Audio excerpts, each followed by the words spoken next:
Tally ERP9 వాడుతున్నారా? మరి ఎప్పుడైనా క్యాలిక్యులేషన్స్ లాంటివి చేయాల్సి వచ్చినప్పుడు ఏం చేస్తున్నారు? అలాంటప్పుడు బయట క్యాలిక్యులేటర్ని లేదా విండోస్లో డిఫాల్ట్గా ఉండే క్యాలిక్యులేటర్ని కాకుండా టాలీలో ఇన్బిల్ట్గా ఉన్న క్యాలిక్యులేటర్ని యూజ్ చేసుకోండి. ఈ వీడియోలో ఇన్బిల్ట్గా ఉన్న టాలీ క్యాలిక్యులేటర్ని ఎలా యూజ్ చేసుకోవచ్చు అనేది చూడబోతున్నారు. సో వెంటనే మన ఛానల్కి సబ్స్క్రైబ్ చేసుకొని బెల్ ఐకాన్ని క్లిక్ చేసేస్తే మన వీడియో మొదలు పెట్టేద్దాం. Hi viewers, this is your Anil Kumar. Welcome to our channel satyamitguru. Leave your lovable like, share to others and send your suggestions and comments, and don't forget to subscribe to our channel. So let's get started. ఇది మన Tally ERP9 యొక్క main screen. దీని కింద ఇక్కడ చూడండి calculator అని కనిపిస్తుంది కదా. ఈ క్యాలిక్యులేటర్ని యాక్టివేట్ చేసుకోవాలంటే Ctrl+N కీబోర్డ్ షార్ట్కట్. చూసారా క్యాలిక్యులేటర్ యాక్టివేట్ అయింది. తిరిగి మెయిన్ స్క్రీన్కి వెళ్ళాలంటే Ctrl+M ప్రెస్ చేయాలి. సో ఇలా ఓపెన్ అయిన క్యాలిక్యులేటర్లో మీకు కావాల్సిన calculations like addition, subtractions, multiplications లాంటివి ఇలా ఎంటర్ చేసుకోవచ్చు. అలాగే ఒకసారి రిజల్ట్ వచ్చిన తర్వాత ప్రీవియస్ క్యాలిక్యులేషన్లో ఏదైనా మార్పులు చేసి మళ్ళీ తిరిగి యూజ్ చేసుకోవాలంటే కీబోర్డ్పై up and down arrow keys press చేసి ఇలా మళ్ళీ వేరే క్యాలిక్యులేషన్ని చేసుకోవచ్చు.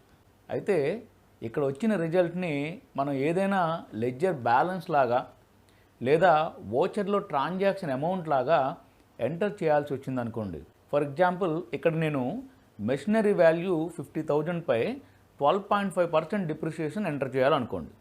దీనికి సంబంధించిన journal entry depreciation account data to machinery account అని జర్నల్ వోచర్తో ఎంటర్ చేయాలి. అవునా? సో నేను Ctrl+Nతో క్యాలిక్యులేటర్ను ఓపెన్ చేసి 50,000 స్టార్ 12.5% అని ఎంటర్ చేస్తే 6,250 అని రిజల్ట్ వస్తుంది కదా.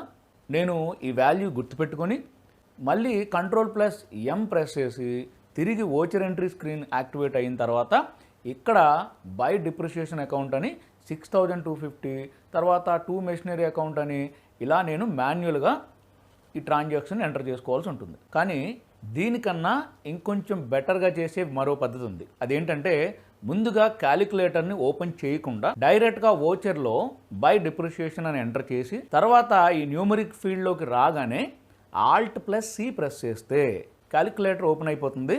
ఇక్కడ మనకు కావాల్సిన క్యాలిక్యులేషన్ అంటే 50,000 స్టార్ 12.5% అని టైప్ చేసి ఎంటర్ ప్రెస్ చేయగానే ఈ క్యాలిక్యులేషన్ యొక్క రిజల్ట్ 6,250 అనేది డైరెక్ట్గా న్యూమరిక్ ఫీల్డ్లోకి ఎంటర్ అయిపోతుంది. మనమేమి గుర్తుపెట్టుకొని మాన్యువల్గా ఎంటర్ చేయక్కర్లేదు.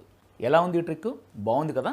అలాగే టాలీలో ఉన్న ఈ క్యాలిక్యులేటర్ కేవలం ఇలాంటి క్యాలిక్యులేషన్స్ కోసమే కాకుండా వేరే పనులు కూడా చేయగలదు. అవేంటో తెలుసుకునే ముందు మీరు ఇంకా ఈ వీడియోని లైక్ చేసినట్లేదు, తర్వాత మళ్ళీ మర్చిపోతారు. ప్లీజ్ ఇప్పుడే లైక్ చేసేయండి. చేశారా? Thank you. టాలీ క్యాలిక్యులేటర్ ఒక ఇంటరాక్టివ్ క్యాలిక్యులేటర్. అంటే ఇక్కడ చూడండి నేను హలో అని టైప్ చేస్తున్నాను, చూసారా హాయ్ అని రిటర్న్ చేస్తుంది. అలాగే హాయ్ అని టైప్ చేస్తున్నాను, తిరిగి హలో అని విష్ చేస్తుంది. అలాగే మీ కంపెనీ డేటాలో ఉన్న లెడ్జర్ యొక్క బ్యాలెన్స్ని ప్రజెంట్ ఫైనాన్షియల్ ఇయర్కి ఎంత ఉందో చూడాలంటే మీరు గేట్వే ఆఫ్ టాలీలో వేరే ఆప్షన్స్కి వెళ్ళి చూడాల్సిన అవసరం లేదు. జస్ట్ ఇక్కడ క్యాలిక్యులేటర్లో ఆ లెడ్జర్ యొక్క నేమ్ ఎంటర్ చేయండి చాలు. ఫర్ ఎగ్జాంపుల్ ఇక్కడ నేను బిల్డింగ్స్ అని ఎంటర్ చేస్తున్నాను, చూసారా దాని బ్యాలెన్స్ కనిపిస్తుంది. అలాగే క్యాపిటల్ అని ఎంటర్ చేశాను, దాని బ్యాలెన్స్ కూడా కనిపిస్తుంది. బాగుంది కదా. అయితే ఈ క్యాలిక్యులేటర్ని ఇంకా బాగా ఇంటరాక్టివ్గా ఇస్తే బాగుండేది. ఈ క్యాలిక్యులేటర్ యొక్క క్యాలిక్యులేషన్ హిస్టరీని క్లియర్ చేసుకునే ఆప్షన్ కూడా ఇచ్చి ఉంటే ఇంకా బాగుండేది. బట్ ఎందుకనో టాలీ వాళ్ళు అలాంటి ఆప్షన్స్ ఇవ్వలేదు. ఒకవేళ మీరు ఈ క్యాలిక్యులేషన్ హిస్టరీ అంతా క్లియర్ చేయాలి అనుకుంటే టాలీని ఒకసారి క్లోజ్ చేసి తిరిగి ఓపెన్ చేసుకోవడమే. సో వ్యూయర్స్ చూసారుగా టాలీ క్యాలిక్యులేటర్ యొక్క విశేషాలు. వచ్చే మరో మంచి వీడియోలో మళ్ళీ కలుద్దాం. Until then bye. Thank you very much for watching this video.